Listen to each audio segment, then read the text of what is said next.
안녕하세요, 여러분. 권선징악 믿으시나요? 나쁜 짓을 한 사람들을 보면 저 벼락 맞아 죽을 놈, 저 천벌 받을 놈 소리가 절로 나오잖아요.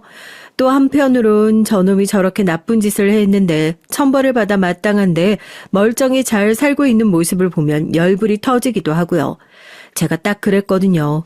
제 가슴에 대못 박아 놓은 남편이 두 다리 잘 뻗고 잠 잘 자고 밥 잘 먹는 꼴 생각만 해도 속이 끓는 것 같았는데 이걸 복수라고 해야 할지 천벌이라고 해야 할지 모르겠지만 여튼 기가 막힌 제 팔자 얘기 한번 들어보실래요? 지금이야 유튜브에 사연까지 제보할 정도로 뒤움박 팔자가 따로 없지만 어렸을 때 전 부잣집 외동딸로 남부러울 것 없이 자랐습니다. 딱 하나 모자란 게 있다면 부모님 사이가 안 좋았다는 거? 어렸을 때 기억에도 부모님 사이가 그렇게 썩 좋지는 않았던 것 같아요. 가족들끼리 나가서 외식을 하고 식탁에 다 같이 모여 앉아 밥을 먹고 TV를 보고 이런 평범한 장면들이 기억 속에 없는 걸 보면요. 엄만 집에서 살림하는 분이었고 아버진 큰 사업체를 운영하면서 항상 바쁘셨던 분이었습니다. 월급이야 맨날 꼬박꼬박 잘 갖다 주시지만 엄마한테 다정하게 꽃 한 번을 안 사다 주시는 분이었고요. 근데 그 시대 아버지들이 다 그러셨잖아요. 저도 처음엔 그렇게 생각했고요. 그냥 두 분이 선을 봐서 결혼해가지고 아버지 성격이 워낙 무뚝뚝하셔서 그렇다고요. 사실은 그게 아니었는데 그걸 제가 고등학교 3학년 올라가던 때 알게 됐습니다. 그것도 한창 감정적으로 예민했던 시기에 친구를 통해서요. 야, 니네 아빠 여자친구 엄청 어리고 예쁘더라? 너 잘하면 완전 언니 같은 새언니 생기겠던데? 그럼 뭐라고 불러야 되나? 새엄마라고 불러야 되나? 언니라고 불러야 되나? 그게 무슨 소리야? 너 쥐약 먹었니? 그런 헛소리 할 시간 있으면 공부라도 한 글자 더 해. 대학 못 갈 것 같으니까 헛소리나 해서 면학 분위기 흐리라고 작정했어? 아니, 내가 어제 중국집 갔다가 얘네 아빠랑 여자친구랑 같이 밥 먹는 거 봤거든? 장난 아니던데? 야, 니네 아빠 엄청 다정하더라. 집에서도 엄마한테 잘해주시냐? 엄마도 여러 명인가? 처음엔 그냥 저한테 시비 걸고 싶어하는 A의 헛소리라고만 생각을 했는데 떡하니 사진까지 찍어왔더라고요. 반 애들이 우르르 몰려서 구경하고 그때의 수치스러움과 배신감을 어떻게 말로 다 표현할 수 있을까요? 머릿속이 새하얘지더라고요. 난리가 났었죠. 달려들어서 핸드폰을 뺏어서 집어 던지고 머리채 잡고 교실 바닥에 엎어져서 달려들어가지고 싸우고 할퀴고 결국에 싸움이 커져서 학교에 엄마까지 오셨죠. 제가 그 친구한테 눈이 뒤집혀서 그랬거든요. 너 우리 엄마한테 말하면 경찰에 명예훼손으로 신고하고 내가 너 진짜로 가만 안 둘 거라고. 애도 제가 완전히 눈이 돌아서 달려드니까 무서웠는지 뭐 때문에 싸웠는지 말을 못하는 거예요. 그러니까 강민주, 너 진짜 뭐 때문에 싸웠는지 말 안 할 거야? 당장 내년에 대학 들어갈 애가 그것도 여자애가 학교에서 쌈박질이 말이 돼? 내가 진짜 너 때문에 못 산다. 못 살아. 조개마냥 입 꽉 다물고 있는 제가 답답해서 엄마는 대체 뭐 때문에 그러는 거냐고 닥달하시는데 제가 얼마나 생각이 많았겠어요. 싸워서 그런 거지 마음속 고민 때문에 그런 건진 몰라도 몸살이 나서 알아 누워가지고 학교를 3일 동안이나 쉬기도 했습니다. 눈만 뜨면 아버지에 대한 배신감 때문에 당장이라도 짐을 싸서 집을 뛰쳐나가고 싶은 마음이 굴뚝 같았어요. 가정적이진 못하더라도 쓰레기 같은 짓은 하지 않을 거라고 믿었는데 어떻게 엄마와 나를 이렇게 배신하는 짓을 할 수 있는지 믿기지 않더라고요. 이걸 엄마한테 어떻게 얘기를 해야 되나, 아니 엄마한테 얘기를 해주는 게 정말 맞긴 한가 속으로 얼마나 많은 고민을 했는지 모르겠습니다. 엄마, 나랑 잠깐 얘기 좀 해. 엄마한테 꼭 해줘야 될 할 말이 있어. 그래, 너 나랑 얘기 좀 하자. 요즘 대체 왜 그러는데? 남들 다 사춘기 올 때도 속 한 번 안 썩였던 애가 요즘에 갑자기 학교에서 쌈박질을 하질 않나? 너 뭐 사고 쳤어? 엄마, 엄마 불쌍해서 어떡해. 엄마 애들이 그러는데 우리 아버지 바람 피운대. 애들이 다 봤대. 어떤 젊은 여자랑 우리 아버지랑 바람 피우고 있는 거 봤대, 엄마. 엄마 어떡해? 엄마, 우리 아버지 쓰레기 같은 인간이야. 당장 헤어져야 돼. 하지만 아무리 고민을 해봐도 이건 절대로 숨길 일이 아니다 싶더라고요. 엄마의 행복을 위해서라도 하루빨리 진실을 알려주는 게 맞다 싶은 거죠. 결국 며칠을 고민하다가 아버지가 일을 나가신 틈을 타서 엄마에게 솔직하게 진실을 털어놨습니다. 하지만 얘기를 털어놓고 나서 놀란 건 엄마가 아닌 저였어요. 제 얘기를 듣고 패닉에 빠질 줄 알았던 엄만 생각보다 그렇게 크게 놀라지 않은 눈치였거든요. 마치 제가 한 얘기를 이미 알고 있기라도 하였던 것처럼 말입니다. 엄마, 설마 아니지? 아니지, 그치? 설마 알고 있었던 거 아니지? 대답해봐. 너, 이 얘기 아버지한테도 했어? 엄마한테만 얘기한 거야? 아버지한테 모른 척해. 엄마가 이 나이 먹고 이혼이라도 하랴, 응? 니네 아버지 바람 피는 거? 그래, 내가 마누라인데, 내가 같이 사는 사람인데 그걸 모르겠니? 바람? 한두 번이 아니었어. 그래. 와, 그 얘기를 듣는데 머리를 진짜 한 대 얻어맞은 것처럼 띵 하더라고요.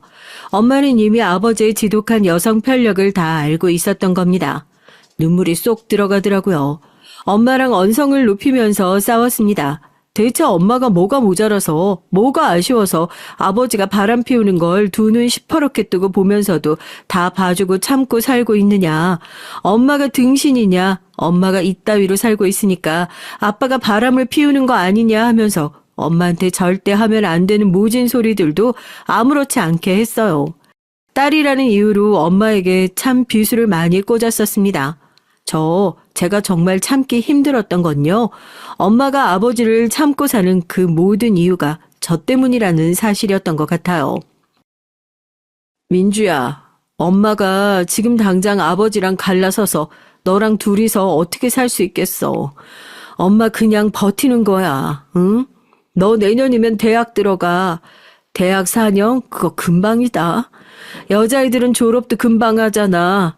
너 취업하고 자리 잡을 때까지만, 너 결혼할 때까지만, 그때까지만 그냥 지금처럼 살다가 엄마 갈라설게.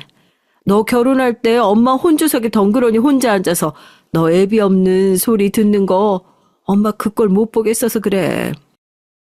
누가 그딴 거 필요하대? 그딴 애비 있어도 내가 필요 없어. 내 핑계 대지 마, 제발. 그때 아버지가 집에 들어오셨어요. 아버지를 보자마자 제가 다짜고짜 달려들어 아버지의 멱살을 붙잡았습니다.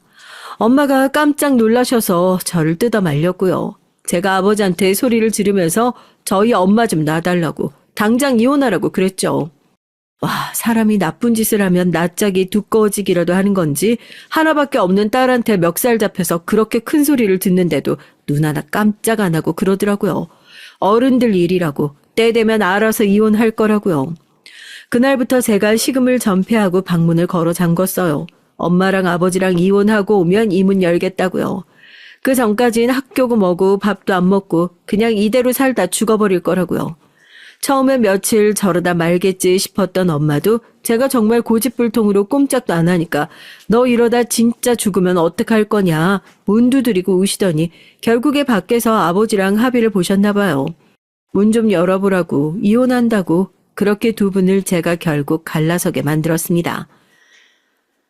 아버진 이혼하고 이 집 나가더라도 남편으로서 아버지로서 노릇 끝까지 책임지고 할 생각이다.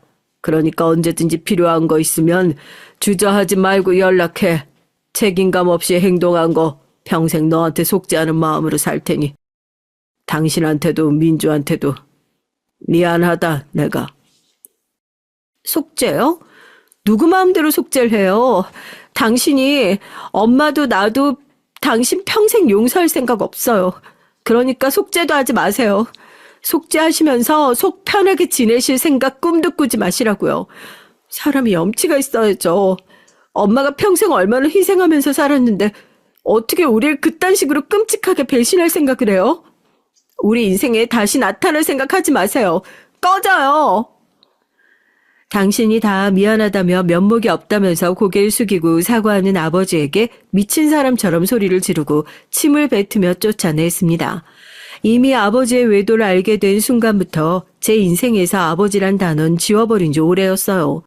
그렇게 두 분이 갈라서고 나서 세 식구가 함께 살던 집에 저희 둘이 남게 됐고 엄마가 계속 우울해하시는 모습을 보기가 싫어서 제가 대학을 진학하며 자연스럽게 좀 더 작은 집으로 이사를 가게 됐죠. 엄마랑 전 평생을 함께하는 애증 관계인 것 같아요. 사랑하는 아내를 두고 밖으로 돌면서 바람을 피운 남편이 대체 뭐가 그렇게 좋고 뭐가 그렇게 그리운 건지 전 당최 이해할 수가 없더라고요. 이혼하고 나서 우울해하는 엄마 모습을 볼 때마다 알 수 없는 화가 치밀어 올랐습니다. 우울한 얼굴로 집에 앉아있지만 말고 나가서 뭐라도 좀 해보라고. 하다못해 동호회라도 좀 들어가서 친구들도 사귀고 남들 다 가는 꽃놀이라도 가고 단풍 구경도 가고 좀 하라고 해도 이 꼴 저 꼴 다 보기 싫다고 계속 집에만 있는 것이 보고 있는 사람도 미쳐버릴 지경이었죠. 이혼하고 나서 우울증이 왔는지 엄만 집에서 꼼짝도 하지 않으셨고 저 참 못난 딸이었습니다. 엄마를 답답해하고 미워할 줄만 알았지 그런 엄마를 모시고 제가 먼저 밖으로 나돌 생각은 제대로 하지 않았던 그런 인간이었어요. 어쩌면 남들보다 더 열심히 살고 하루라도 빨리 취업하고 했던 것도 저도 엄마의 그 울적한 굴레로부터 빨리 벗어나고 싶어서 더 그랬던 걸지도 모르겠어요. 여튼 대학을 졸업하고 직장 생활을 시작하게 되면서 바쁜 일정을 핑계로 엄마를 찾아뵙는 것도 소원해지게 됐습니다. 그래도 종종 찾아뵙는 엄만 제가 사회에서 자리를 잡은 것이 한편으론 마음이 놓이시는지 집에 갈 때마다 좋은 사람 있으면 만나보란 소리를 꼭 하시더라고요. 넌 왜 연애한다는 소리 한 번을 안 해? 평생 혼자 살려고 그래? 남들은 남자친구를 몇 명씩 사귀고 벌써 결혼할 사람 집에 데려오고 한다는데 너무 외롭게 살지 말어. 됐어. 연애 무슨 연애야? 나 그냥 그런 거 관심도 없고 피곤하다. 이만 가볼게. 엄만 제가 왜 연애를 못하고 있는지 누구보다 잘 아니까 더 말을 못 꺼내는 거예요. 제가 평생 보고 자란 게 부모님이었으니까요. 대학 다닐 때도 저 연애 전혀 안 했었거든요. 그냥 남자가 싫었던 것 같아요. 먼저 다가오는 사람이 없진 않았는데 이상하게 죄다 아버지 같아 보이더라고요. 그런 제가 남편이랑 결혼을 했다는 게 참 신기한 일이죠. 남편은 직장에서 만났어요. 처음에 남편도 의뢰 그렇듯이 싫어하는 남자들 중에 하나였죠. 그 중에서도 사람들이랑 성격 좋게 웃으면서 두루두루 친하게 지내는 넉살 좋아 보이는 모습이 상처 하나 없어 보여서 더 싫게 느껴지기도 했고요. 그런 남편과 마음을 터놓고 지내게 된 건 회식 자리에서였습니다. 둘 다 술을 못 마시진 않아서 어쩌다 보니 마지막까지 남게 되어 서로 얘기를 하게 됐거든요. 처음에 저한테 만나는 사람이 없으시냐 물어보시길래 거부감을 느끼고 그러는 대리님은 나이도 많으신데 왜 아직까지 결혼 못하셨냐 하고 날카롭게 대꾸했거든요. 제가 예전에 사업 실패하고 돈 떨어지니까 자연스럽게 사람도 다 떠나더라고요. 결혼할 여자한테 버림받고 죽을 생각까지 했었다가요. 회사 생활부터 다시 차근차근 시작하고 있습니다. 언젠가 제 사업 다시 시작하고 좋은 가정도 꾸려봐야죠. 좋은 날 안 오겠어요. 항상 웃고만 다녀서 그렇게 사연 있는 사람인 줄 몰랐는데 한때 벼랑 끝까지 몰려본 사람이라 그런지 묘하게 동질감이 생긴다고 해야 되나요? 이 사람은 절대 날 배신하지 않을 거라는 알 수 없는 확신이 생기더라고요. 그렇게 인연이 되어 남편과 결혼을 하게 됐습니다.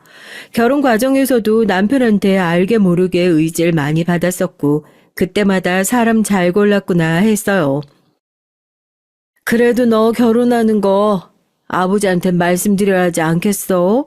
이제 애들 장난도 아니고 아무리 그래도 너 낳아주신 아버지인데 딸 결혼한다는 소식도 모른다는 게. 엄마, 그 사람 내 아버지 아니야. 누구 맘대로 내 결혼식에 그 사람을 불러? 미쳤어? 절대 부르지 마. 나 절대 안 된다고 말했어. 내 말 무시하고 부르기만 해봐. 엄만 대체 뭐가 아쉬워서 그러시는 건지 제 결혼식 날에도 아버지를 부르면 안 되겠냐 얘기를 꺼내셨고 전 불같이 화를 내면서 절대 안 된다고 거품을 물었고요. 그때뿐만이 아니었어요. 엄만 종종 아버지 얘기를 꺼내면서 제 속을 뒤집곤 했었죠. 저희 집안 사정은 제가 결혼 준비하면서 얼추 얘기해서 남편도 알고는 있었는데 엄마가 계속 저런 소리를 하시니까 남편이 내심 마음이 쓰였나 봐요. 저녁 먹고 나서 저한테 먼저 아버지 얘기를 꺼내더라고요. 장모님께서 저렇게 말씀하시는데 당신 이번에는 한번 굽히면 안 되겠어? 장모님께서 먼저 연락하고 싶다고 하시는 것까지 막는 건 좀 아닌 것 같아. 그건 장모님 마음이지. 엄마 괜히 마음 약해서 그래. 그 인간이 어떤 사람인데. 이건 우리 집 일이야. 무슨 마음으로 얘기한 건진 알겠는데 당신도 이 이상으로 얘기하지 마. 선 넘는 거야. 평생 배신당하며 산 건데 왜 죄다 약해 빠진 소리를 하는 건지 전 사연을 쓰면서도 이걸 제일 물어보고 싶었어요. 저만 이상한 건지 저만 감정이 없는 사람인 건지요. 말려도 말려도 계속 똑같은 소리를 반복하는 가족들이 답답하기만 했었는데 몇 달 후 전 엄마한테 그렇게 불같이 화를 냈던 걸 뼈저리게 후회할 수밖에 없었습니다. 아니요, 제가 살아오면서 엄마 가슴에 칼을 꽂아온 모든 순간들을 곱씹으면서 후회할 수밖에 없었죠. 못난 딸을 둔 불쌍한 우리 엄마한테 어쩌다 이런 불행이 찾아오게 된 걸까요? 뭐라고요? 지금 뭐라고 하셨어요? 저희 엄마가 암이라뇨. 엄마 나가자. 아무래도 여기 병원 의사들이 죄다 돌팔인 것 같아. 서울 큰 병원 가서 다시 보자. 벌써 전이가 시작된 상태십니다. 하루라도 빨리 치료를 하시는 게 환자분께도 좋으실 거예요. 받아들이기 힘드신 건 알겠지만 이럴 때일수록 가족분들께서 하루빨리 선택을. 건강검진에서 뭐가 보인다고 해서 병원에서 다시 검사를 받으러 오라고 할 때까지만 하더라도 뭐 별거 아니겠지 하고 대수롭지 않게 생각하고 있었는데 병원에 다녀오신 엄마가 저한테 전화를 해서 의사 선생님이 가족들 데리고 병원에 다시 오라고 했다고 그러는 겁니다. 용종이라도 떼는 건가 뭐 수술을 받아야 하나 정말 아무 생각이 없었어요. 이렇게 쌩쌩한 목소리로 통화를 하는 사람이 어떻게 암이라고 하겠어요.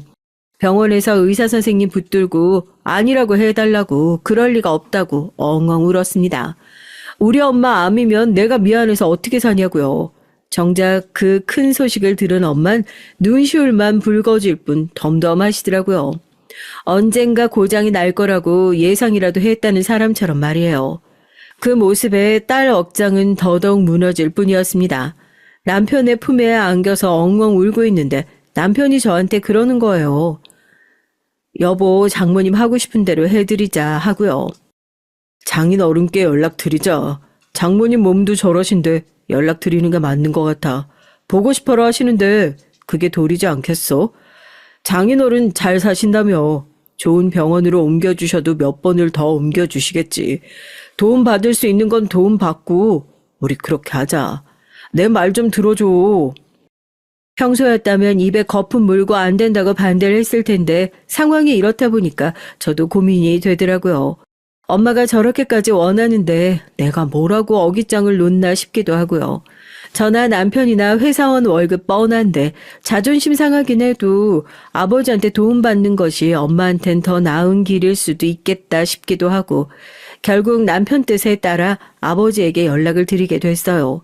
그래도 사람인지 엄마 소식을 듣고 나시고 꽤나 크게 충격을 받으신 것 같더라고요. 한달음에 달려오셔서 엄마를 바로 상급병원 1인실로 옮기고 남편이랑 아버지도 그날 처음 만나서 서로 인사를 나누게 됐습니다. 정서방이라고 했나? 얼굴 보는 건 처음이구만. 자네 덕에 이 사람 더 나빠지기 전에 얼굴 보고 도움 줄 수 있어서 다행이네. 고맙네. 우리 민주도 잘 부탁하네. 엄마 때문에 연락드린 거예요. 제 아버지 노릇까지 할 생각 하지 마세요. 상황이 이렇다 보니 어쩔 수 없이 아버지 얼굴을 다시 본 거긴 하지만 전 여전히 아버지에게 좋은 감정은 쌀알 한 톨 정도라도 남아있지 않았었고요. 아버지가 미운 것과 별개로 엄마가 마음 편해하는 모습을 보니까 남편한테 저도 고맙긴 하더라고요. 저였다면 절대 용기를 내서 아버지한테 연락을 드릴 수 없었을 테니까요. 그래도 아버지와 연락이 다시 닿은 이후에 저희 식구들 모두 걱정을 한시름 덜어놓은 상황이었습니다. 엄마를 좋은 병원에 모셔두기도 했었고 그때까지만 하더라도 엄마가 아버지 얼굴을 알아보고 대화도 편하게 하실 수 있을 정도로 병환이 심각한 상태가 아니었으니까요. 그저 제 마음만 조금 심란한 정도였을 뿐이었죠. 그리고 나서 얼마 안 있어서였죠. 엄마가 그렇게 병원 모시고 한두 달도 안 됐을 때였나? 남편이 저한테 사업 얘기를 꺼냈던 게요. 갑자기 다니고 있던 회사를 관두고 다시 사업을 해보고 싶다고 그러더라고요. 저야 당연히 반대했죠. 지금 엄마도 병원에 계시고 신경 쓸 게 한두 개가 아닌데 당신까지 일 벌리지 않았으면 좋겠다고요. 그런데 남편은 오히려 이런 때니까 자기가 더 바빠야겠다고 그래요. 당신이랑 결혼하기 전에 한번 말아먹어서 걱정스러운 것도 아는데 내가 한번 말아먹지 두 번 말아먹겠어. 언젠가 기회 되면 다시 한번 해보고 싶다고 얘기했었잖아. 이번이 그 기회인 것 같아서. 좋은 투자자도 생겼고 장모님 저렇게 계시는데 당장 장인어른 도움받는 것도 안 좋아하잖아. 내가 더 열심히 벌어야겠다 그런 생각 들더라고. 나 정말 열심히 해보고 싶어. 당신 이번에 나 진짜 한번 제대로 믿어주면 안 될까? 그 마음이 기특하잖아요. 제가 아버지한테 도움받는 것을 꺼려한다는 걸 누구보다 잘 아는 남편이니까 이번 일을 통해서 자기가 더 제대로 된 벌이를 해야겠다는 생각을 했나 봐요. 남편 나이도 있고 물론 엄마 일 때문에 심란하긴 하다만 나중에 아이 낳고 식구 늘어날 생각하면 아무래도 회사보단 자기 일 가지고 하는 게 저한테도 훨씬 더 좋은 일이니까요. 결혼한 이후에 항상 저 잘되는 쪽으로 힘을 보탰었던 남편이니 이번엔 나도 남편한테 힘 한번 실어주자 해서 그렇게 남편의 뜻을 적극 지지하게 됐고 그렇게 남편은 회사 관두고 사업을 시작하게 됐습니다. 정말 믿을 만한 투자처가 맞긴 했던 건지 사업은 시작하자마자 빠르고 안정적으로 상승세를 타기 시작했고요. 남편도 욕심이 있는 사람이라서 열심히 자기 할 일 해나가더라고요. 그래도 저희 엄마 병원에 시간 내서 꼬박꼬박 찾아와 얼굴 비추는 것은 잊지 않았고요. 저 결혼하면서 저희 엄마가 남편 진짜 좋아했거든요. 꼭 딸보다 더 딸 같고 싹싹하다면서요. 저도 그걸 아니까 남편이 바쁘고 피곤한 걸 아는데도 엄마 생각해서 병원 들려서 얼굴 한 번이라도 비추고 가달라고 미안해도 부탁을 하는 입장이었고요. 일도 가정도 잘 병행해 나가는 남편을 보면서 남편의 사업을 지지해 주길 잘했다는 생각을 하고 있었습니다. 하지만 이게 제 인생이 바닥으로 떨어지는 지름길이라는 걸 까맣게 모르고 있었던 정말 인생 한 치 앞도 모르던 그때의 제가 지금은 그저 한심스럽기만 할 뿐이에요. 왜냐고요? 본격적인 제 기구한 사연은 지금부터 시작이거든요. 전 회사랑 엄마 병원을 오가느라 한참 정신이 없었던 때였고요. 이게 무슨 운명의 장난인지 남편 사업이 자리 잡아가기 시작하면서 엄마의 병세가 점차 악화됐습니다. 이럴 때 남편한테 의지라도 하면 참 좋았겠지만 일이 바빠져서 그런지 남편의 태도도 예전만 못한 것 같았고요. 여보, 오늘도 늦어? 끝나고 엄마 병원으로 바로 좀 와. 이번 주에 병원 한 번도 안 왔잖아. 엄마 기운이 많이 없으신가 봐. 이럴 때 당신 얼굴이라도 보면 좋아하실 것 같아서 그래. 나 오늘 중요한 미팅이 있어서 아예 집에 못 들어갈 수도 있어. 그러니까 차라리 간병인 쓰자고 했잖아. 내가 구해줘? 돈 때문에 그러는 거면 내가 돈 보태줄 테니까. 뭐 돈? 아, 내가 돈 때문에 이래 지금. 왜 말을 그런 식으로밖에 못해? 하루 종일 병원에 있어서 잔뜩 날이 서 있는데 남편도 예전만큼 엄마에게 잘하지 못하는 것 같으니 당연히 싸우는 날도 많아졌죠. 병원 복도에서 남편과 통화를 하며 싸우다가 아버지와 마주쳐서 황급히 전화를 끊었습니다. 아버지가 걱정스러운 표정으로 절 쳐다보시더라고요. 정서방 사업이 많이 바쁘다니? 언제 봤다고 정서방 하세요? 사업하시는 건 또 어떻게 하시고 아는 척이고요. 제 일이에요. 아버진 신경 끄세요. 엄마 저렇게 누워있는 게 다 누구 때문인데. 그냥 세상 만사 모든 것이 다 화가 나더라고요. 그래서 더 아버지에게 매몰차게 굴었던 것도 있었던 것 같아요. 아버지도 별 대꾸 하지 않고 씁쓸한 얼굴로 엄마 병실로 들어가시더라고요. 엄마 아프신 후에 누구보다 정성껏 엄마 곁을 지키고 계시는 것이 아버지라는 걸 잘 알고 있었지만 옛날에 받았던 그 상처가 저도 쉽사리 아물지 않는 것 같았습니다. 과거의 상처에 묶여 있는 동안 제 가정에 새로운 상처가 골마 터져가고 있는 것도 몰랐네요. 그때까지만 해도 남편의 소원한 태도가 바쁘게 일을 하느라 그런 거라 철석같이 믿었죠. 하지만 제 팔자가 어찌 이렇게 뒤움각 팔자인지요. 절 평생 배신하지 않을 줄 알았던 남편의 배신을 알게 된 건 그로부터 얼마 뒤였습니다.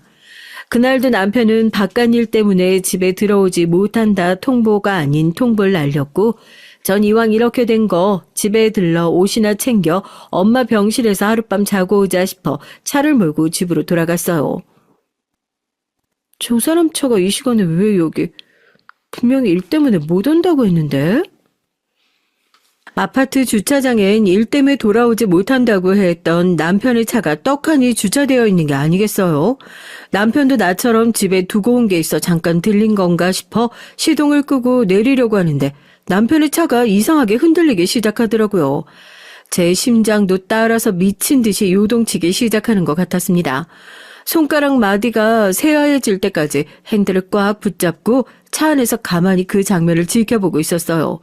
조금 후에 그 차 안에서 남편이 웃으며 내리고 조수석에서 젊은 여자가 옷매무새를 정돈하며 나오더니 남편의 팔짱을 끼더라고요. 사람이 어떻게 그럴 수가 있답니까? 무슨 정신으로 내렸는지 바로 차 문을 열고 남편을 향해 다가갔죠. 귀신이라도 본 것 같은 남편의 뺨을 힘차게 후려 갈겼어요. 일 때문에 집에 못 들어온다고 하더니 인연이 그 일이니? 이 개쓰레기 같은 놈아? 어머, 사모님 지금 뭐 하시는 거예요? 오해예요. 어디서 상간녀 주제에 내 몸에 손을 대? 너 낄 때 안 낄 때 구분도 못해? 저를 뜯어말리는 상간녀의 머리채를 잡고 바닥에 확 내팽개쳐 버렸습니다. 저한테 뺨을 얻어맞은 남편이 절 뜯어말리는 게 아니라 바닥에 있는 그 여자애를 살피는 모습을 보고 기가 차서 아무런 말이 안 나오더라고요. 당신 미쳤어? 괜찮아? 일단 들어가. 동네 시끄럽게 이러지 말고 내가 다 얘기할 테니까 우선 들어가서 얘기하자고. 너도 일단 집에 가 있어. 나중에 내가 다시 연락할게. 남편은 여자를 황급히 보내고 절 데리고 집으로 들어갔습니다.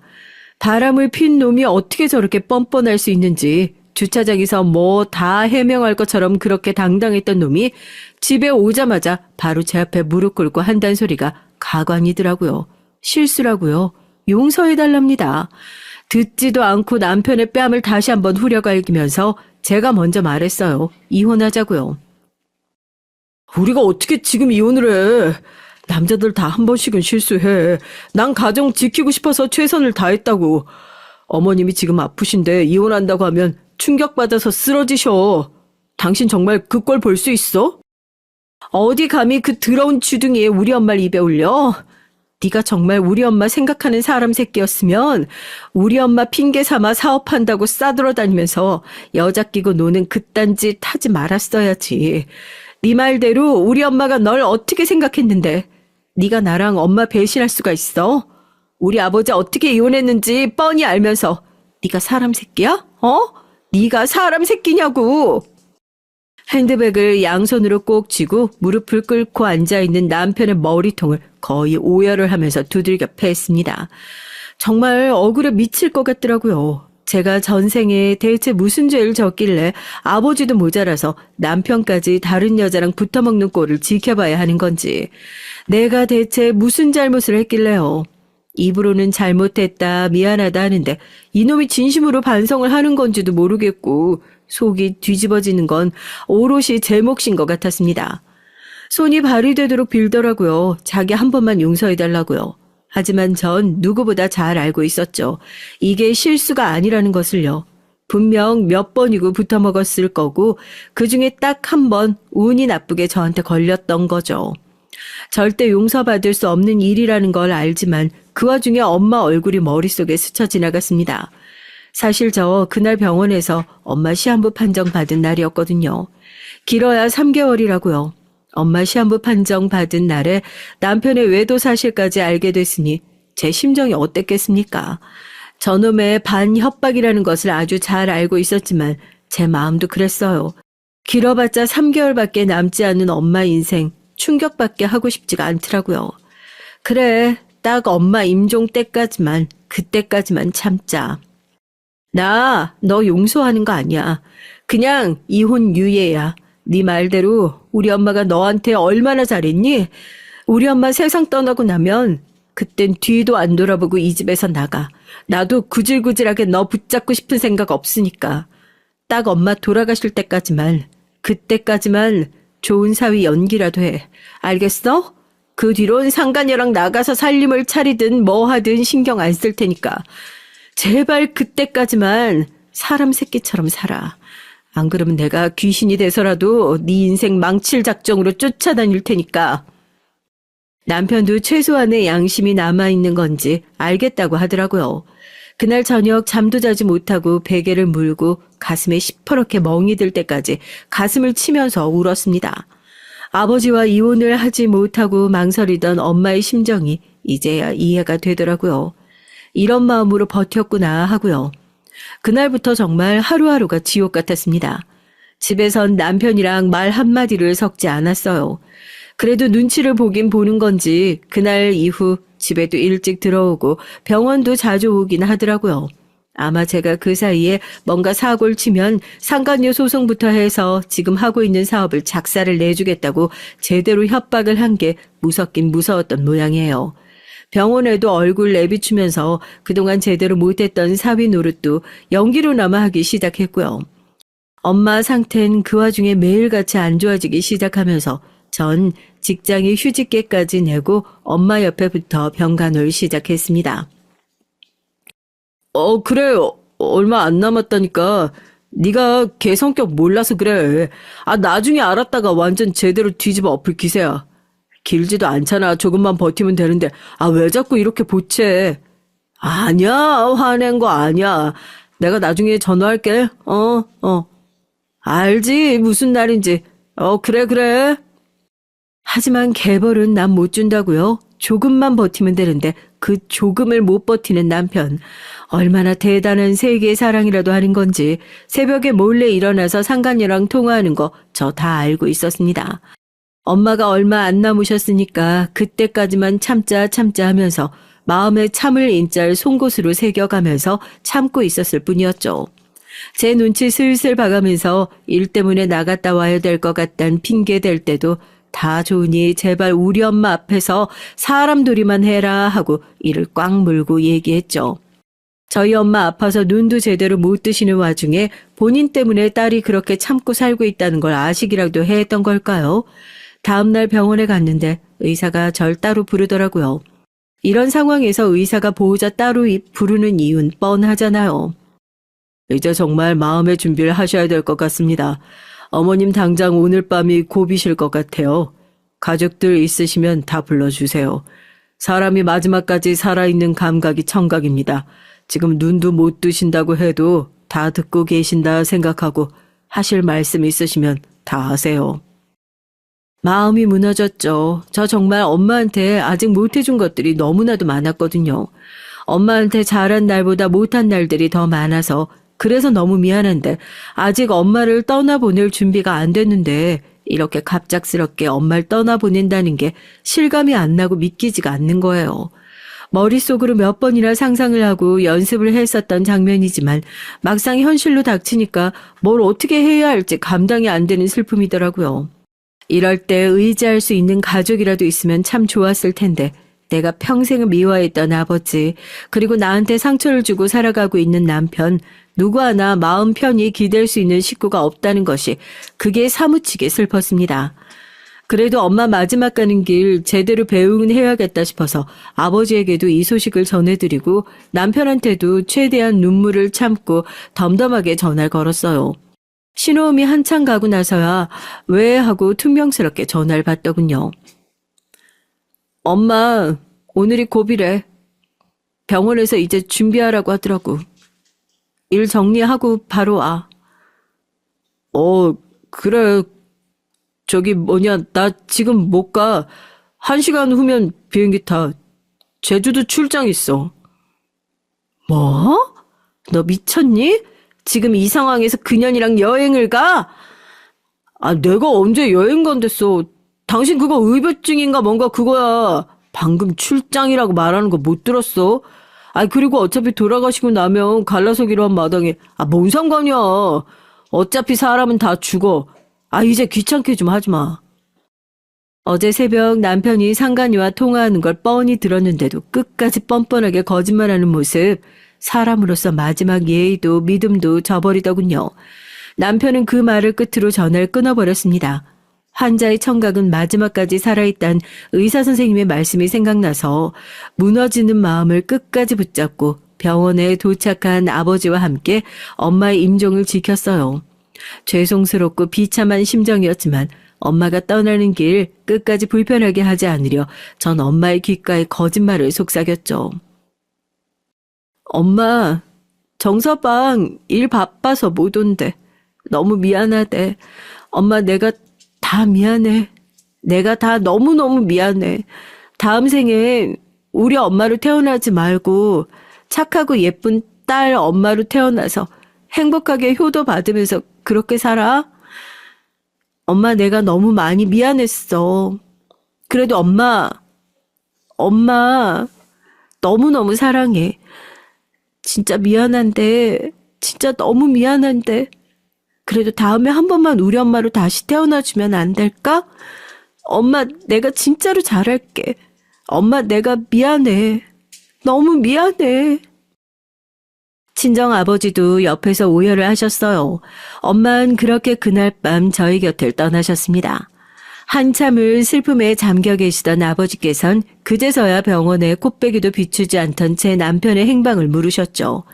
아버지한테만큼은 절대 제가 실패한 결혼을 했다는 사실을, 아버지 같은 남자를 만났다는 사실을 말하고 싶지 않았지만 그래도 벼랑 끝에서 매달릴 곳은 아버지밖에 없더라고요.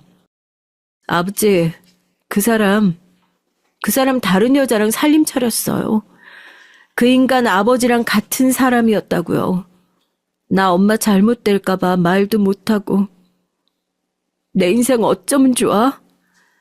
그동안 꾹꾹 눌러 참아왔던 서러움을 아버지 앞에서 모두 쏟아냈습니다.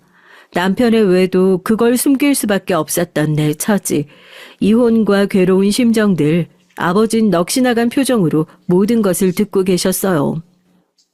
너 지금 한 말이 전부 사실이냐? 정서방이 정말 너한테 그딴 짓을 해놓고 지금 이 사람 임종의 얼굴도 안 비쳤다는 거야? 이 배은망덕한 새끼.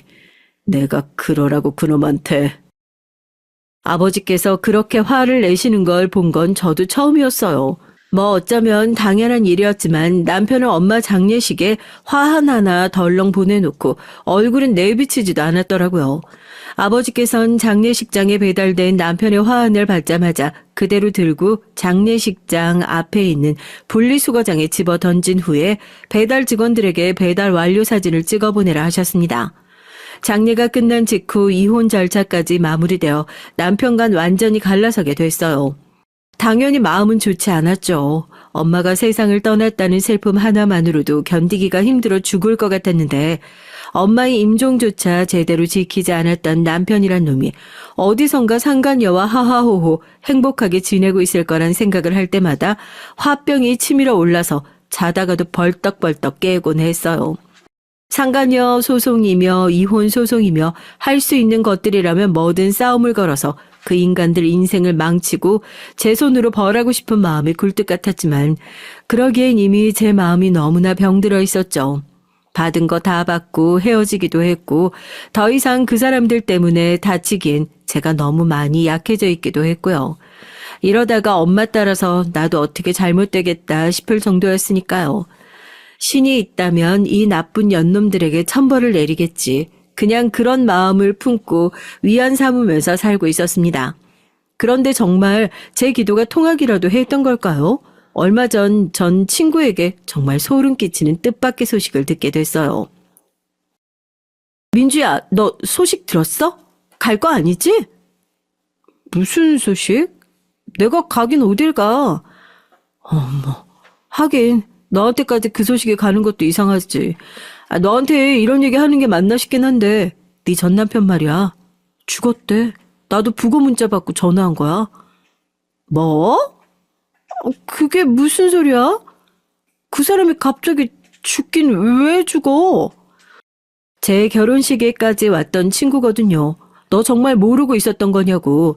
하긴 너한테까지 부고 문자가 가는 것도 이상하다면서 저한테 얘기를 들려주는데 세상에 제 전 남편이 스스로 목숨을 끊었다는 거 아니겠어요? 분명 저랑 이혼할 때까지만 하더라도 사업도 잘 나가고 앞으로 떵떵거리면서 잘 살 거라고 하는 모습 때문에 속이 뒤집어졌는데 그랬던 사람이 하루아침에 스스로 목숨을 끊었다는 것이 말도 안 되는 소리라 생각을 했었습니다. 혹시 상간녀랑 뭐가 잘 안 풀렸나 싶었는데 친구 얘기를 들어보니 얼마 전부터 회사의 경영난이 심하게 왔는지 여기저기 돈을 끌어다니고 자기한테도 돈을 빌려달란 연락이 왔었던 적이 있다고 하더라고요. 나도 들은 얘기긴 한데 혹시 땡땡건설이라고 알고 있어? 네 전 남편이 투자받았던 곳이 거기라고 하더라고. 원래 그쪽에서 돈을 엄청나게 끌어다가 됐던 모양인데 나도 건너 들은 거라 정확하진 않은데 그쪽에서 얼마 전부터 자금줄 뚝하니 끊어버려가지고 그때부터 회사가 완전 내리막길 걷게 됐다고 하더라고. 혹시 너 아는 곳인가 해서. 뭐? 땡땡건설? 너 그 얘기 어디서 들은 거야? 정말 땡땡건설이 맞단 말이지?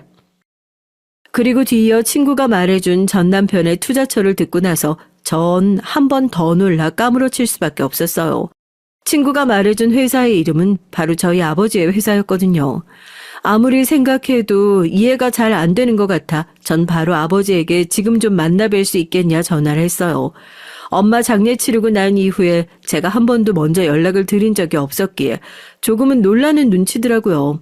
직접 만나 뵙고 대체 이 모든 일이 진실이 뭔지 전 남편이 받았던 천벌의 정체가 뭔지 제 눈으로 똑똑히 확인하고 싶었습니다. 그리고 한 커피숍에서 아버지에게 모든 진실을 들을 수 있었어요. 오늘 친구한테 연락을 한 통 받았어요. 제 전 남편이 스스로 목숨 끊었다고요. 얼마 전부터 회사의 자금줄이 막히는 바람에 생활고에 시달렸다고 하던데 저 한 가지만 물을게요. 그 사람한테 맨 처음에 돈 투자해 주셨던 거 그거 정말 아버지 맞아요?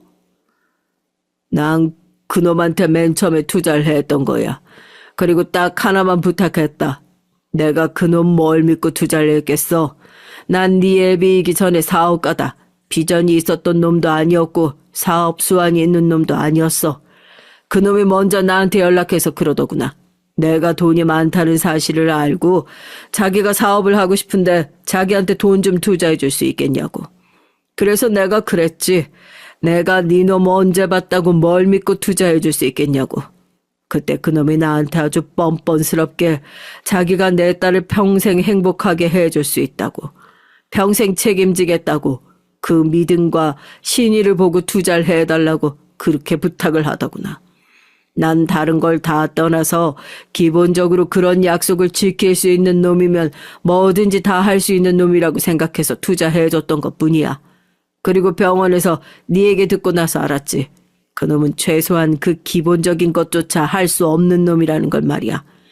그래서 그 투자금 회수했던 것뿐이다. 난 그놈 죽으라고 등 떠민 적도 없고 그놈은 그저 자기 무덤 자기가 팠을 뿐이야. 천벌을 받은 게지. 그 인간 뭘 믿고 그렇게 큰 돈을 빌려주셨어요. 그러다 망했으면 어쩌려고요. 그 돈 하나도 못 받고 날려버렸으면 어쩌려고요. 어떻게 그렇게 지킬지 못 지킬지도 모르는 말도 안 되는 약속에 그 큰 돈을 빌려주실 수가 있냔 말이에요. 예상대로 그 돈의 출처는 아버지가 맞았어요. 전 남편은 생각보다 더 뻔뻔한 사람이었고요. 겉으론 저희 엄마를 위하는 척 장모님이 저렇게 보고 싶어라 하시는데 장인어른을 불러들이는 게 맞지 않겠냐 말을 해놓고선 사실은 자기가 사업을 벌리고 싶은데 돈이 없으니 투자해줄 만한 부자인 장인어른을 찾고 있었던 겁니다. 제가 친정아빠랑 사이가 좋지 않다는 사실을 알고 있었으니 저희 아버지에게 투자를 받아도 저한테 얘기가 흘러들어갈지 않을 것이라는 걸 알고 머리를 썼던 거고요.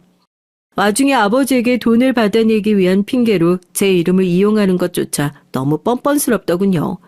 병원에서 전 남편이 외도하고 있다는 사실을 알게 된 아버지께선 제 전 남편이 모두를 속였다는 사실을 깨달으시고선 엄마의 장례가 끝난 이후에 바로 전 남편의 회사에 투자금을 모두 회수하고 자금을 원천 봉쇄하겠다는 통보를 내린 이후에 저에게 어떤 연락도 할 수 없도록 조치를 취해 두셨던 모양이에요. 그러니 제가 전 남편의 소식을 아예 모르고 있었던 게 당연하죠. 모든 사실을 다 알게 되니 기분이 묘하더라고요. 결혼식장에서 얼굴 한번 본 적 없는 사위라는 놈에게 그 큰 돈을 대체 어떤 생각으로 빌려주신 건지. 그래도 내 딸 행복하게 해준다는 그 말 한마디 말입니다. 전 남편과 사이는 이제 다신 돌이킬 수 없게 됐지만 어쩐지 모든 사람이 제 곁에서 떠나가고 난 이후에야 아버지에 대한 깊은 원망과 미움은 조금 덜어낼 수 있을 것 같아진 게 참 아이러니하죠. 아버지가 그러시더군요. 평생을 너한테 미안해하며 살았다. 못난 애비 만나서 평생을 상처받으면서 살았을 텐데 너한테 내가 뭘 해줘도 이 죄스러운 마음이 씻기지 않을 것 같아서 어떤 식으로든 갖고 싶더구나. 너한테 원망받아도 좋고 욕을 먹어도 좋으니 애비로 남고 싶었다. 그뿐이야 나는. 고개를 숙이고 눈물을 펑펑 쏟았어요. 참 인연이라는 것이 뭔지, 팔자라는 건 또 뭔지요. 전 남편의 장례식장 앞까지 갔다가 들어가지 않고 그 앞에서 조용히 기도만 해주고 돌아왔습니다. 다음 생에 다시는 부부로 만나지 말자고요. 다음 생엔 제발 좋은 놈으로 태어나서 죄짓고 살지 말라고 그렇게 속으로 빌어주고 왔어요. 이제 나쁜 놈들 다 떠나고 용서하고 했으니까 제 인생에도 평화가 찾아올 수 있을까요? 떵떵거리면서 잘 살 줄만 알았던 제 남편이 자기 무덤 팠던 것처럼 천벌은 시차는 있어도 오차는 없다는 말이 정말 맞는 것 같습니다. 씻을 수 없는 죄를 지은 사람들은 언젠가 벌을 돌려받는단 말이 참말인 것 같아요. 여러분도 인생에서 천벌을 받았으면 싶은 사람이 있으신가요? 마음속에 괴로움 쌓지 말고 사연 들으시고 댓글로 여러분 인생에 천벌 받았으면 싶은 사람들 욕이나 실컷 하고 훌훌 털어버리고 가셨으면 좋겠습니다. 안녕하세요. 전 40대 초반 여자입니다. 전 최근까지도 제가 세상에서 제일 불쌍한 사람이구나 라고 생각하며 살았어요. 이 나이까지 살았어도 제가 보기엔 제 인생만큼이나 서러운 인생은 어디에도 없는 것 같았거든요. 그래도 제가 인생을 포기하지 않고 결혼까지 하고 아이까지 낳게 된 건 제 가여운 인생을 어떻게든 고쳐서라도 다시 살아보고자 싶어서였습니다. 남편이 절 구해줄 구원자라고 확신했거든요. 그런데 아니었습니다. 오히려 남편을 만나고 나서부터 제 인생은 더 나락으로 가고 있었는지도 몰라요. 남편을 만난 건 40이 다 돼서예요. 40이 다 될 때까지 제대로 된 연애는 해보지도 못했고 저에게 먼저 다가오는 남자도 없었기 때문에 제 인생에 결혼이나 아이는 전혀 없을 줄 알았어요. 그런 저에게 남편은 만나자마자 아이와 결혼이 동시에 찾아왔으니 남편은 저에게 선물과도 같은 사람이라고 여겼습니다. 남편과 전 회사 회식 자리에서 처음 만났어요. 사실 당시에 다니던 회사에서 제가 동료들과 잘 지내질 못해서 원래는 회식에 가도 대충 밥만 먹고 빠져나왔죠. 그런데 그날따라 평소 절 별로 좋아하지도 않던 동료 경선 씨가 2차를 같이 가자고 먼저 제안을 하더라고요. 본인이 아는 남자들이 술을 사주겠다고 오는 중이니까 같이 마시자고요. 사실 고민이 됐죠. 경선 씨가 평소 하던 행동으로 봐선 절대 절 위할 사람이 아닌데 오늘따라 왜 저러나 싶었거든요. 경선 씨는 외모도 예쁘장하고 일도 잘해요. 그런데 인성이 영 거지 같았습니다. 친한 사이는 아니었지만 워낙 경선 씨가 시끄럽게 떠벌리는 성격이라 옆에서 들어보면 매일 돈 좀 있는 남자들 꼬드겨서 등쳐먹고 다니는 것 같더라고요. 거기다가 말도 개념 없이 해요. 저보다 나이도 어리면서 절 대놓고 무시했어요.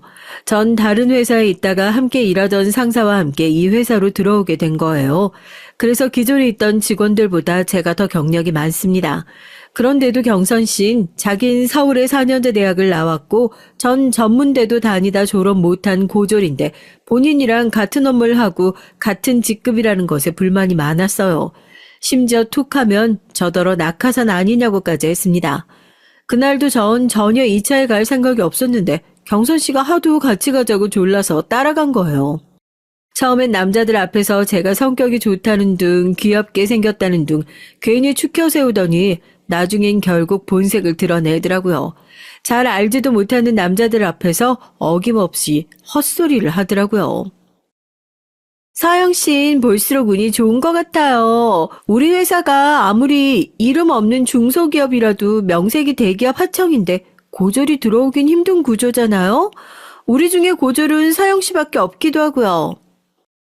경선 씨, 설마 그거 먹고 벌써 취했어요?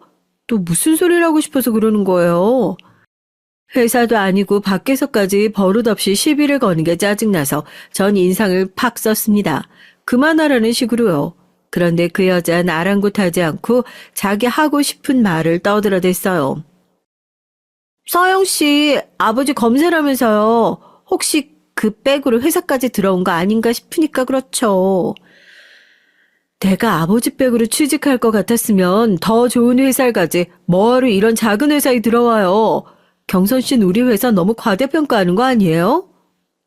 아버지와 대판 싸우고 인연 끊고 산 지가 한참인데도 전 회사 사람들에게 무시당하는 게 싫어서 아버지가 검사란 얘기를 했어요. 그나마 가족 얘기를 하고 나면 제 외모나 확벌 가지고 무시하던 사람들이 더 무시하진 않았거든요.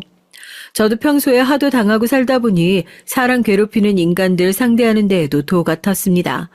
그러다 보니 저런 개념 없는 된장녀에게까지 지고 싶지 않았어요. 그런데 인생이란 게 한치 앞을 모릅니다. 제가 그렇게나 싫어하던 경선 씨가 아니었다면 남편을 만나지 못했을 거예요. 바로 그 개념 없는 경선 씨가 제 동서가 됐거든요. 남편이 경선 씨 대학 선배였어요. 원래 평소에도 자주 만나서 같이 술을 마시곤 했대요. 그날도 남편 지인들이 여자를 소개해달라고 조르는 바람에 같이 모여서 술을 먹기로 한 거라고요. 안 봐도 뻔하죠. 원래도 남자들한테 매일 술 얻어먹고 다니는 게 일상인 경선 씨가 그런 좋은 기회를 놓칠 리가 없으니까요. 그런데 하필이면 그날 제 인생에도 신기한 일이 생겼습니다. 그렇게 여자 직원들이 많은데도 남편은 처음부터 저에게 관심을 보였어요. 술자리는 3차까지 이어졌고요. 술자리를 하다가 남자들이 우르르 담배를 피우러 나가자 경선 씨는 기다렸다는 듯 본인이 마음에 드는 남자 이름을 말하면서 그 남자는 자기가 찍었으니 넌 볼 생각을 하지 말라고 으름장을 놓더라고요. 그 남자가 바로 지금의 제 남편의 남동생이자 바로 시동생이에요. 술자리를 주선한 남편이 자기 동생까지 데리고 왔거든요. 경선 씨는 술자리 내내 시동생에게 들러붙어서 여우짓을 하더라고요. 물론 남자가 마음에 들면 그럴 수 있죠. 그런데 경선 씨가 시동생에게 꽂힌 이유는 어이가 없었습니다. 저 선배 학교 다니는 내내 공부도 못하고 거지같이 다니길래 전혀 몰랐었는데 글쎄 알고 보니까 집도 좀 살고 저 동생 대기업 다닌다지 뭐예요? 저 동생 인물은 좀 없고 멍청해 보이긴 해도 대기업이면 좀 만나보는 것도 나쁘지 않겠죠? 오케이, 어장에 추가. 경선 씨 진짜 개념 없는 거야 알고는 있었지만 남자들이 자리를 비우자마자 남자들 외모 평가는 물론이고 직장까지 운운하며 평가를 해대더라고요. 마치 본인이 뭐라도 되는 것처럼요. 경선 씨가 원래 여기저기 술집이며 나이트 다니며 아무 남자들이나 만나고 다니고 그중에 조건 좋은 남자들만 골라 어장 관리하고 다니는 거야 진작부터 알고 있었지만 회사 동료들까지 끌고 다니면서 이러고 다니는 줄은 몰랐어요. 바로 조금 전까지 남자들 있는 앞에선 하루라도 빨리 좋은 남자 만나서 결혼하고 싶다고 그러더니만 매일 어장 관리만 하면 언제 결혼하려고? 제가 개념 없는 것들만 보면 말을 잘 참질 못해요. 아무리 사람이 없는 자리라고 해도 나이도 먹을 만큼 먹은 성인이 할 말 못할 말 구분 못하고 떠들어대는 꼴이 더는 보고 싶지 않았습니다. 그래서 저도 모르게 또 싫은 소리를 하고 말았어요. 그러자 표정이 싹 굳더라고요. 서영 씨야, 이 남자 저 남자 고를 수 있는 상황이 안 돼 봐서 모르나 본데요. 난 가만히 있어도 남자들이 워낙 따라다녀서요. 고를 수 있는 선택지가 많은데 굳이 왜 한 사람만 만나요? 이것저것 따지고 골라야 결혼해서도 잘 살 수 있죠. 잘났다고 대놓고 저울질하는 꼴이 기가 차서 전 웃음도 나오지 않았어요. 전 천박하고 이기적인 사람하고는 상종하고 싶지 않아 무시하고 말았습니다. 당시에도 저도 처음 만난 남편에게 빠져서 다른 데인 신경 쓰고 싶지 않았거든요. 그날 남편과 전 금방 친해졌어요. 남편도 처음부터 저에게 호감이 있었는지 굳이 먼저 절 집까지 데려다 주겠다고 했어요. 그 이후에도 남편에게 연락이 와서 몇 번 따로 만나 데이트를 했고요. 그런데 생각지도 못하게 남편과 만난 지 얼마 되지 않아 아이가 생겨서 결혼까지 하게 됐죠.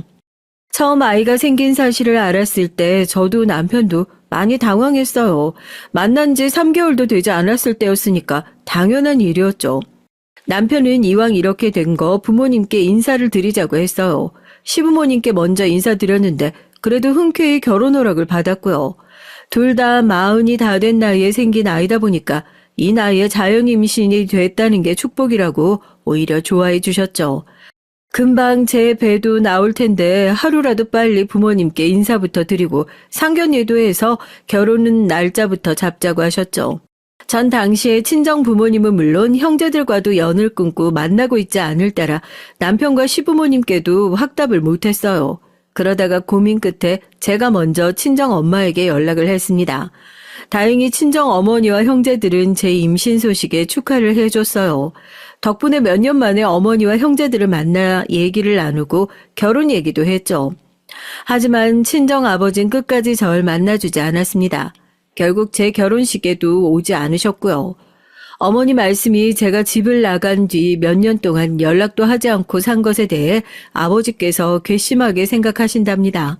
더군다나 결혼 전에 임신부터 했다는 사실을 창피하게 여기신다네요. 아버진 상견례에도 결혼식에도 오지 않았어요. 그런 저의 상황을 남편도 시부모님도 이해하지 못했습니다. 저의 아버지를 누구보다 잘 알다 보니 사실 기대도 하지 않았어요. 하지만 서운한 건 할 수 없더라고요. 아무리 자식이 잘못했다고 하더라도 자식이 임신하고 결혼한다는데 정말 전화 한 통을 안 하시더라고요. 제 외모도 별로고 잘하는 것도 없었지만 무엇보다 가장 큰 단점은 자신감이 없다는 겁니다. 어릴 때부터 지금까지 전 한 번도 제가 뭔가를 나서서 해본 적이 없어요. 항상 남들 뒤에 숨어서 하는 척만 하며 살았죠. 그러다 보니 친구들도 직장 동료들도 저에게 하는 말이 다 똑같았어요. 왜 그렇게 스스로 깎아내리고 자신감이 없냐고요. 그런데 전 그럴 수밖에 없는 인생을 살았습니다. 저와 가장 가까웠던 가족들에게조차 단 한 번도 평범한 사람으로 대우를 받은 적이 없었거든요. 저는 3남매 중 둘째예요. 위로 언니와 아래로 남동생이 있습니다. 언니와 동생은 어릴 때부터 모든 면에서 뛰어나서 부모님의 자랑거리였어요. 언니는 머리도 좋고 공부도 잘하는데 얼굴까지 예뻐서 어딜 가나 주목을 받았죠. 동생도 마찬가지예요. 동생은 저와 2살 차이인데 어릴 때 한글이나 구구단 같은 것도 저보다 훨씬 더 빨리 뗄 정도로 똑똑했어요. 동생의 능력을 일찍이 알아본 부모님은 바로 영재원을 데리고 다니며 과학고에 진학시켰죠. 성인이 돼서도 형제들은 잘 나갔어요. 언니는 단번에 대형 로펌 변호사가 됐고 동생은 대기업 연구원으로 근무합니다. 반면에 저만 돌연변이었어요. 전 키도 작고 몸도 뚱뚱해요. 거기다 잘하는 것도 없어서 집안의 천덕꾸러기였죠. 대학도 이름도 없는 전문대를 다니다가 그마저도 적응을 못해서 그만뒀고요. 어릴 때부터 아버진 저만 보면 도대체 누굴 닮아 저러냐는 소리를 입에 달고 사셨습니다. 제가 보기엔 겉모습은 아버지 닮고 머리는 어머니를 닮은 게 분명한데 두 분 다 인정하질 않으셨어요. 제가 제 입으로 이런 말 하고 싶진 않았지만 제가 어릴 때부터 덩치가 크고 뚱뚱해서 초중고 내내 남자애들에게 놀림을 당했거든요. 여자애들에게도 은근히 괴롭힘을 당한 일이 많았고요. 학교에서뿐만 아니라 가정에서도 매일 찬밥 신세이다 보니 자연스레 자신감도 떨어지고 자격지심이 심했습니다. 그런 점이 저도 많이 힘들어서 성인이 되고 나서 고쳐보려고 부단히도 노력했어요. 대학에 들어가선 피나는 노력으로 살도 많이 빼고 외모에도 많이 신경 쓰곤 했죠. 그런데 제 노력은 누구에게도 인정받지 못했습니다. 제가 아무리 노력해서 살을 빼고 열심히 살아도 부모님 눈엔 그냥 머리 나쁘고 못생긴 딸이었어요. 하루는 저도 대학생이 됐으니 친구들도 사귀고 싶어서 연애도 하고 싶어서 다른 학교 학생들과 미팅이 잡혀서 나가려고 준비를 하고 있었죠. 그런데 그 모습을 본 아버지께서 다짜고짜 미팅은 무슨 미팅이냐고 소리를 지르셨습니다. 너 괜히 미팅이니 뭐니 한다고 나가서 망신당하지 말고 집에서 공부나 해. 네가 앞으로 남자도 만나고 시집이라도 가려면 능력이라도 있어야 누가 데려가지. 지금 그 꼴로는 시집 아니라 남자 근처도 못 가. 그 옷은 아무리 봐도 너랑 안 어울려. 네 언니면 몰라도 그렇게 미팅 나가고 싶거든 10kg는 더 빼고 나가라. 나 지난 1년 동안 눈물 콧물 다 빼면서 10kg 뺀 거야. 고슴도치도 자기 자식은 예쁘다고 한다는데 엄마 아빠는 나한테만 너무한 거 아니야?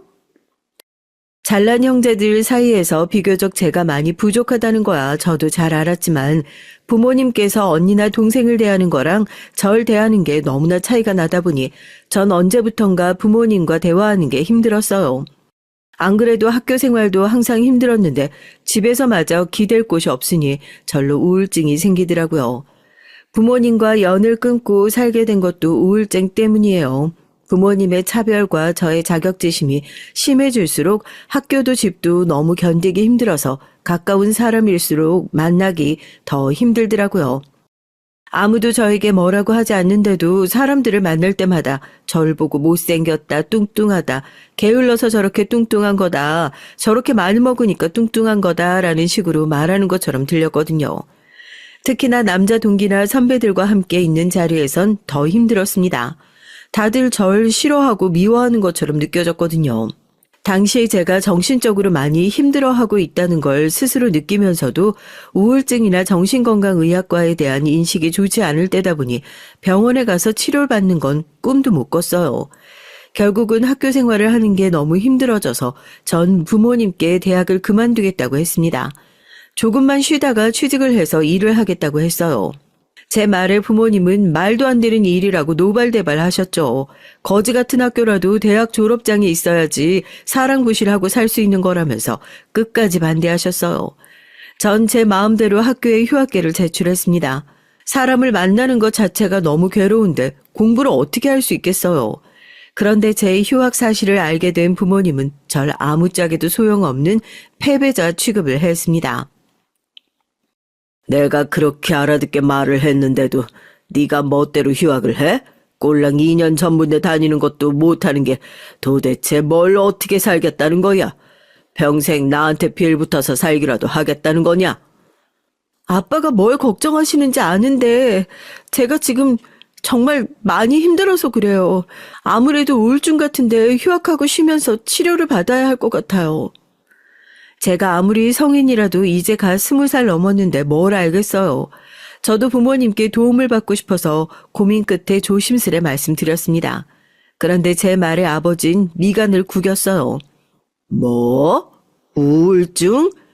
너처럼 걱정 없이 세상 편하게 사는 게 무슨 우울증이야?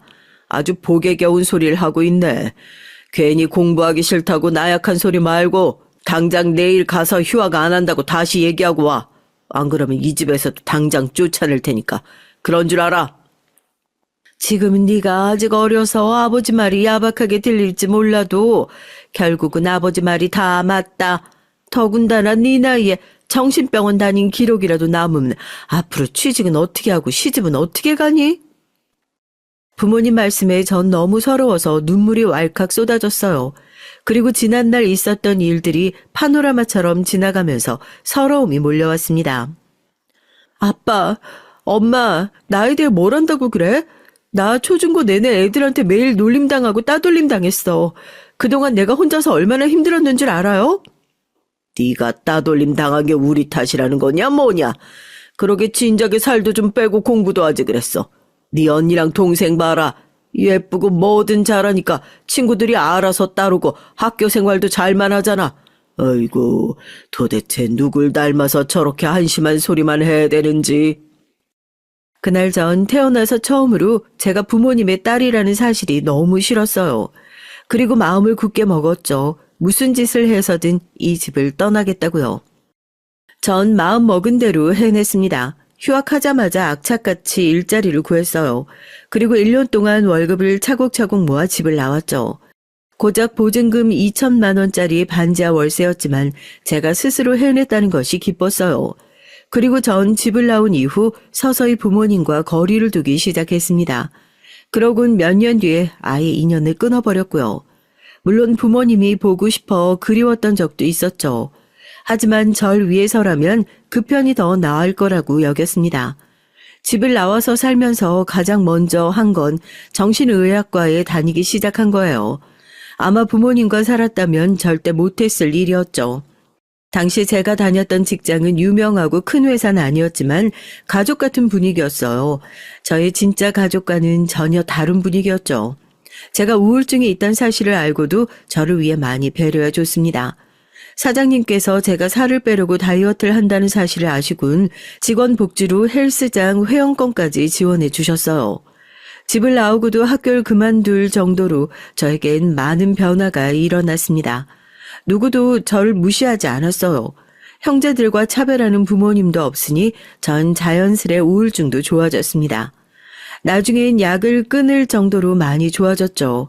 그렇게 전 평생 변하지 않을 것만 같았던 제 우울증과 자격지심에서 벗어났어요. 그런 제가 부모님께 먼저 연락을 해서 결혼한다고 말하기까지 얼마나 힘들었는지 아무도 모릅니다. 전 최대한 그 순간만은 피할 수만 있다면 피하고 싶었어요. 혹시나 부모님을 다시 만나게 되면 제가 다시 예전의 저로 돌아가기라도 할까 봐서요. 제가 어떤 마음으로 연락했는지 알 리 없는 아버진 상견례에도 결혼식에도 오지 않았습니다. 전 마음이 좋진 않았지만 애써 담담하게 결혼식을 올렸습니다. 아이가 생겨서 갑작스레 한 결혼이었지만 전 누구보다 행복하게 살고 싶었어요. 전 사실 남편에 대해 아는 게 별로 없었습니다. 연애라고 해봐야 3개월 정도밖에 하지 못하고 아이가 생겨 결혼했으니까요. 전 다른 건 몰라도 남편이 좋은 사람이라고 생각했죠. 자상하거나 말을 살갑게 하진 않았지만 임신한 저를 위해 퇴근하고 오면 집안일도 알아서 잘하고 맛있는 걸 만들어주기도 했거든요. 남들은 그거야 남편이면 당연히 하는 거 아니냐고 할지도 모르지만 전 40이 다 될 때까지 살면서 누가 절 위해 무언가를 해준 기억이 많지 않기 때문에 남편이 사소하게만 챙겨줘도 행복했어요. 이 정도 남편이라면 앞으로 좋은 가정을 꾸릴 수 있겠다 싶었습니다. 그런데 역시나 제 팔자는 사랑받고 살긴 그른 팔자인가 봅니다. 제 결혼 생활은 시작부터 삐그덕거렸어요. 특히나 시동생과 동서가 결혼한 이후 더 그랬습니다. 처음에 제가 말한 대로 그 재수없던 경선 씨가 제 동서가 됐죠. 동서와 시동생은 그 술자리 이후 1년 정도 연애를 했다네요. 제가 만삭이라 배가 남산만하게 불렀을 때 둘은 결혼식을 올렸습니다. 동서는 결혼식을 올리고 한가족이 된 뒤에도 여전히 질 수가 없었어요. 시댁에서 저와 마주칠 때마다 한마디씩 툭툭 내뱉는데 사람 기분을 아주 더럽게 만들더라고요. 한 번은 그런 적이 있었습니다. 제가 배가 너무 많이 나와서 잘 앉지도 서지도 못할 때였죠. 그런데 시댁 제삿날 동선 제사가 다 끝나고 나서야 나타났어요. 이미 제사도 다 끝나고 친척들까지 모두 다 돌아갔는데 그제야 나타난 동서와 시동생은 현관문을 열고 들어와선 일이 많아 늦었다고 너무 죄송하다고 애교를 피우며 들어오더라고요. 아이고 바쁜데 뭐하러 왔어. 제사상이라고 얼마 차리지도 않았는데 온 김에 과일이나 좀 먹고 가라. 저희 시댁은 장남, 차남 심하게 나누는 집안이에요. 시아버지도 장남이라 항상 제사를 도맡아 하셨기 때문에 집안의 모든 대소산 장남이 맡아서 하는 게 당연하다고 생각하시는 분들이었죠. 더군다나 차남인 시동생은 대기업에 다니고 저희 남편은 중소기업에 다니다 보니 은근 시부모님도 시동생을 더 챙기셨습니다. 아무래도 시동생은 매달 생활비에 용돈도 두둑하게 챙겨드리는데 저흰 상대적으로 용돈도 드리지 못하니까 당연한 일이었죠. 더군다나 당시에 전 회사를 그만둔 상태라 아무리 임신해서 만삭이라고 해도 동서와 달리 제사에 오는 걸 당연하게 생각했습니다. 만삭 형님도 오시는데 저도 당연히 와야죠. 그리고 어머님 아버님께 드릴 말씀도 있고요. 동서는 마음에도 없는 소리를 해대며 아주 알랑방길 껴댔어요. 그러더니 한다는 말이 동서도 임신을 했다네요. 결혼한 지 얼마 되지도 않았는데 우리 며느리 장하구나. 잘했다. 잘했어. 내년이면 우리 집에 귀여운 손주가 둘이나 돌아다닐 테니 내가 밥 안 먹어도 배가 다 부르겠다. 아유, 그래도 식사 챙겨 드셔야죠. 제가 아버님 좋아하시는 복숭아 사왔으니까 금방 씻어다 드릴게요. 조금만 기다리세요. 어쩜 얼굴도 예쁜 애가 저렇게 성격도 동글동글 좋을까. 우리 집에 딸이 없어서 외로웠는데 우리 둘째 며느린 꼭 며느리가 아니라 딸 같다.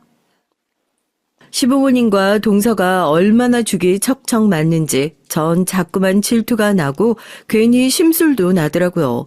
전 애써 웃으면서 동서에게 축하한다고 하고 혼자 주방에 들어가 설거지를 했습니다. 그때 손에 복숭아를 잔뜩 들고 온 동서가 주방으로 따라 들어오더라고요. 그러더니 제 곁으로 다가와서 또 제 속을 긁었죠. 아우, 형님 보니까 저 갑자기 우울해져요. 저도 형님처럼 배 그렇게 많이 나오면 어떡해요? 형님은 원래도 배가 많이 나와서 잘 모르겠지만 전 평생 배 나온 적이 없어서 너무 무섭거든요. 동서, 우리도 이제 가족인데 제발 그 말버릇 좀 고칠 수 없어? 명색이 내가 손윗 사람인데 말 좀 조심해. 마음 같아선 머리통을 한 대 쥐어받고 싶었지만 이성적으로 꾹 참았습니다. 동선 제게 한마디 더 하려다가 시어머니께서 주방에 들어오시니까 애써 입을 꾹 다물더군요. 그날 집에 돌아오면서 전 기분이 너무 나빠 남편에게 하소연을 좀 했어요. 동서가 저에게 그런 식으로 말했다고요. 그러자 남편이 하는 말이 더 기분 나빴습니다. 그러게 아무리 임신했어도 관리 좀 하지 그랬어. 안 그래도 체격이 큰 사람이 임신까지 하니까 더 커 보여. 당신 내가 정말 부탁하는데 애 낳으면 진짜 관리 좀 해. 애 나왔는데도 재수 씨보다 뚱뚱하면 당신도 민망하지 않겠어? 남편은 처음엔 안 그러더니 동서가 들어온 이후 제 외모나 몸매를 가지고 유난히 지적을 많이 했습니다. 저도 알아요. 제가 동서보다 못생기고 뚱뚱하다는 걸요. 하지만 저와 남편은 부부잖아요. 아무리 아이가 생겨서 결혼했다고 해도 가족인데 최소한의 예의를 지켜야 한다고 생각했죠. 제가 남편에게 좀 서운한 내색을 하면 남편은 본인은 원래 무뚝뚝해서 살가운 말을 하거나 자상하게 대할 줄 모른대요. 제가 남편에게 많은 걸 바라는 게 아니었습니다. 단지 이 세상에 적어도 한 명 정도는 제 편이 있었으면 그게 남편이었으면 했습니다. 그런데 제가 너무 많은 걸 바랐나 봐요. 남편은 결혼하고 나서도 저에게 큰 관심이 없었어요. 전 애써 남편을 이해하려고 했습니다. 저도 애교 있고 살가운 아내는 아니니 아이를 낳고 살다 보면 우리 부부도 나아지겠지 기대를 했어요. 그런데 남편은 아이가 태어났는데도 별로 달라지지 않았습니다. 오히려 전보다 더 밖으로 돌면서 저나 아이를 방치했어요. 제가 육아가 너무 힘들어서 주말만이라도 좀 도와달라고 했는데 남편은 항상 외면했습니다. 오히려 전보다 더 친구들을 자주 만나고 술도 많이 먹었어요. 남편은 애가 기저귀를 뗄 때까지 단 한 번도 애 기저귀도 갈아준 적이 없습니다. 어느 땐 남편이 저와 아이를 사랑하긴 하나 싶었죠. 한 번은 제가 너무 육아에 지쳐 서러워서 술에 취해 들어온 남편에게 쏘아붙였어요. 당신 너무하는 거 아니야? 나 당신 아내고 저기 자는 앤 당신 아들이야. 그런데 어떻게 이 정도로 신경을 안 쓸 수가 있어? 나는 그렇다 치고 당신 우리 아들 사랑하긴 하는 거야? 전 남편에게 물으면서도 겁이 났어요. 남편이 저나 아들을 사랑하지 않는다고 말하기라도 할까 봐서요. 아, 정말 지겨워. 내가 너나 애나 먹고 살게 해주면 됐잖아. 도대체 뭘 더 바라는 거야? 남편은 소리를 버럭 지르고 나선 방문을 쾅 닫고 들어가 버렸습니다. 그러곤 평소처럼 저와 아들에게 무신경한 채 지냈어요. 그 순간 알겠더라고요. 남편이 절 사랑해서 결혼하지 않았다는 걸요. 제가 걱정하던 대로 남편은 아이가 생겨서 할 수 없이 한 결혼이었죠. 차라리 그렇게 생각하고 나니 마음이 편하더군요. 전 그날 이후 일절 남편에게 도와달라고 하지 않았습니다. 이제와 결혼을 물을 수도 없으니 아이를 키우는 동안은 그냥 이렇게 지낼 수밖에 없겠다 생각했죠. 그렇게 시간이 지나 아이도 어린이집에 다닐 정도로 자랐습니다. 저와 남편은 여전히 대면대면하게 남보다 못한 사이로 살고 있었고요. 그러던 어느 날이었습니다. 그날도 어김없이 남편은 새벽이 돼서야 집에 들어왔어요. 그런데 남편이 그날은 평소와 좀 다르더라고요. 뚜렷한 증거는 없지만 분명 남편은 이상했습니다. 회식하고 왔다는 사람한테 술 냄새는 하나도 안 나고 여자 냄새가 났거든요. 왜 여자들은 알잖아요. 밖에서 일하고 들어온 남편한테 나는 꼬릿한 냄새요. 늦게 들어오는 날이면 남편에게선 항상 그 꼬릿한 땀 냄새가 났었는데 최근 들어 자꾸만 미묘한 방향제 냄새 같은 게 났습니다. 회식한다고 하지 않았어? 밤새 술 마시고 온 사람이 어쩜 술 냄새가 하나도 안 나? 요즘 식당에 옷에 뿌리라고 방향제 다 비춰놓는 거 몰라? 몸에서 고기 냄새가 하도 나서 그거 좀 뿌렸더니 냄새가 안 나나 보네. 남편은 애써 당당하게 고깃집에서 방향제 뿌리고 나왔다고 했지만 분명 평소와는 달라 보였어요. 대충 둘러대는 느낌이 강하게 들었습니다.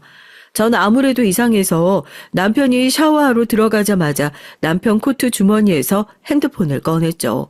그러고는 결혼하고 처음으로 남편 핸드폰을 뒤졌습니다. 그런데 이 인간 핸드폰에 비밀번호를 걸어놨더라고요. 전 비밀번호를 풀기 위해 이것저것 핸드폰을 눌러봤죠. 그런데 그때였습니다.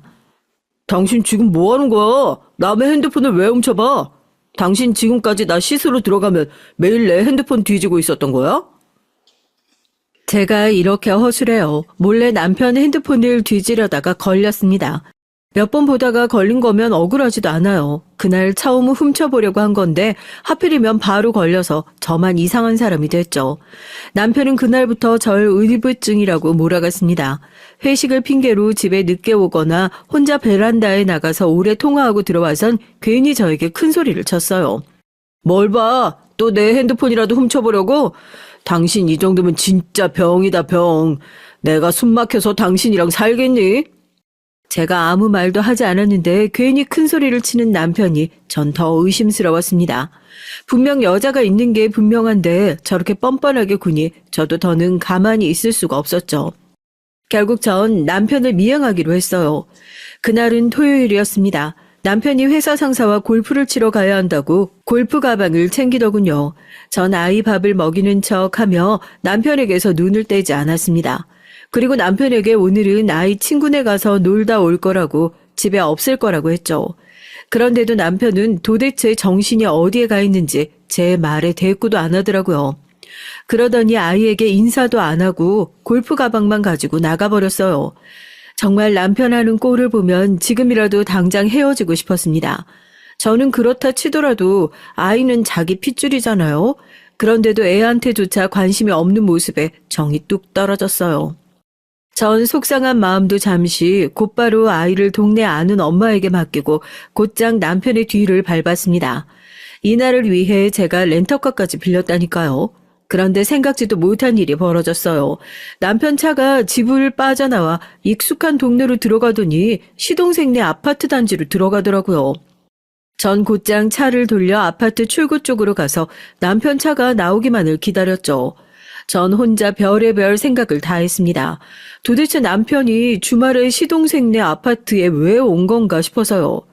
그리고 일말에 기대를 했어요. 이대로 남편 차가 경기도에 있는 골프장으로 향하기만 바랐습니다. 그런데 남편 차는 괜히 동네를 몇 바퀴를 더 돌았어요. 그러더니 차차 본색을 드러내더군요. 대낮부터 모텔이 즐비한 모텔촌으로 차를 옮겼습니다. 전 남편의 차를 뒤쫓을수록 더 의문만 생겼죠.